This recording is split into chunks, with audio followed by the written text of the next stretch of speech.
Hey everybody, and welcome back to the internet. We're going to read some more greentext stories. If my voice is a little too boring for you, I would suggest just speeding up the video a little bit, and that should do the trick.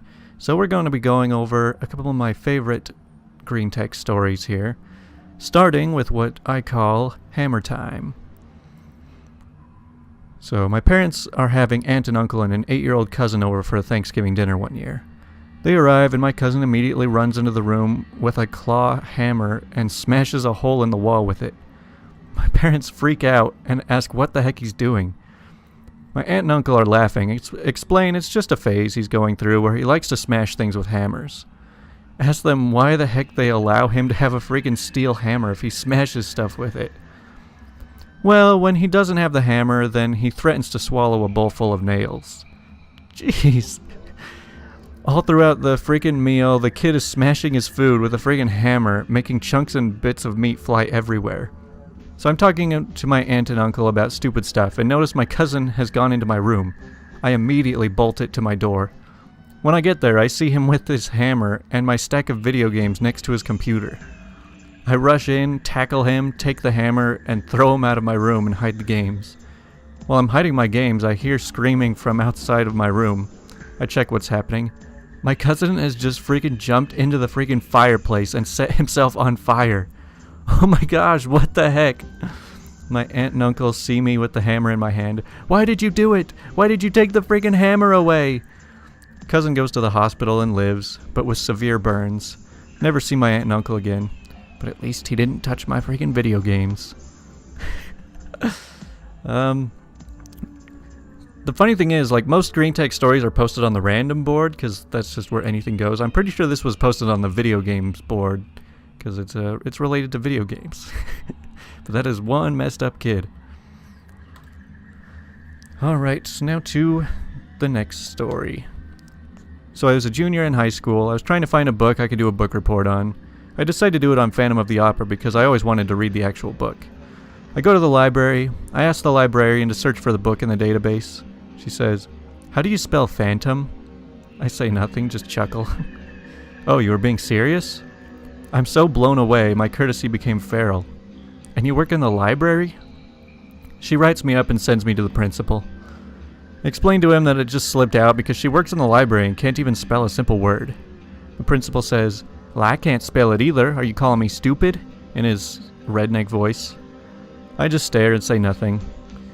He gives me a copy of the write-up paper, sends me to the ISS, and I sit there for the rest of the day, missing all my classes and the notes for said classes. Look at the write-up slip. Under the description, it says, "Student insulted me after not knowing how to spell phantom." Alright, now to story 3. So be me, 4 years ago. I'm successful, friendly, good with people. I'm out at a bar with some friends. A girl comes over and hits on me, so I decide to buy her a drink. She asks for a second one of a different kind, too. Tell the bartender to do it. Girl takes the drinks and says, "Okay, thanks, bye." She walks over to her boyfriend and kisses him while flipping me off. I look at the bartender and she shakes her head. I get an idea. Ask for the 2 drinks she ordered on a different bill. The bartender agrees. I print off the bill, walk over and hand the girl the bill for her drinks. She laughs at me. I walk over to the bouncer and tell him the situation. The bouncer gets a 1,000-yard stare. I can only assume he was remembering a love long lost with a heart of gold now shattered. So the girl and her boyfriend try to leave. The bartender taps my shoulder to show me. The bouncer stands in front of them. "You will pay for your drinks now." The boyfriend tries to get in his face. The bouncer calmly pushes him out of the bar. He stares at the girl. He stares at the girl. The girl starts crying. He stares at the girl. He stares at the girl. Girl pulls a $20 bill out of her bra and hands it to the bouncer. She screams, "Here you go, a-hole." She runs out. The bouncer hands me the 20 and says, "Keep the change." He knuckle touches the bartender. I thank him. Find out he likes camping. We camp together now with my fiance and his wife. It was the last time I bought a drink for a girl in a bar. Hey, we all gotta figure it out somehow. Alright, now this is a bit of a sad story. So, I was 6 years old. I have a pet rabbit. I love him like my brother. My father jokes about skinning him alive, chopping him up and cooking him, so I freak out. I run to my room and go to sleep next to my bunny. The next day, the bunny is gone. Parents are cooking lunch.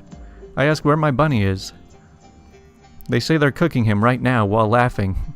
So I throw a tantrum. I flip the table, glasses, plates, and stuff all over the floor. Mom and Dad slap me.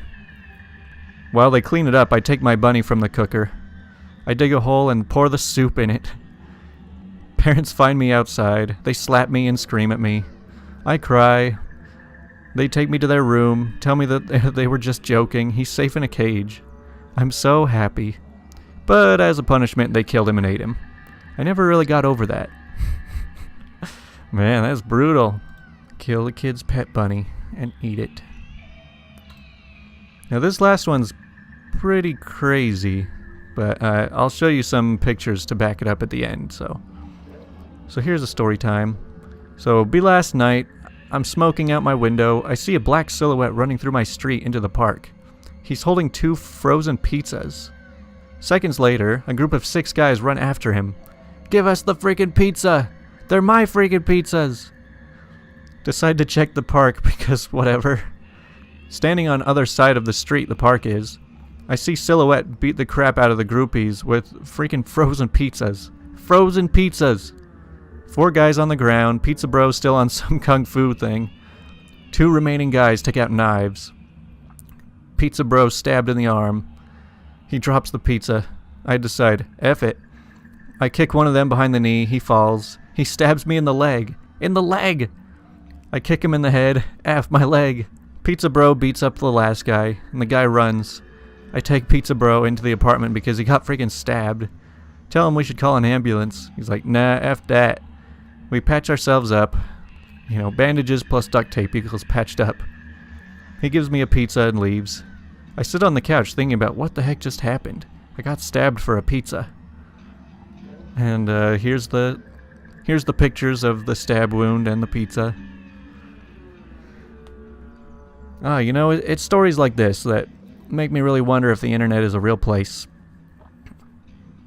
Anyways, I think that these stories are a little more enjoyable than reading about just terrible people. So, hopefully you enjoyed.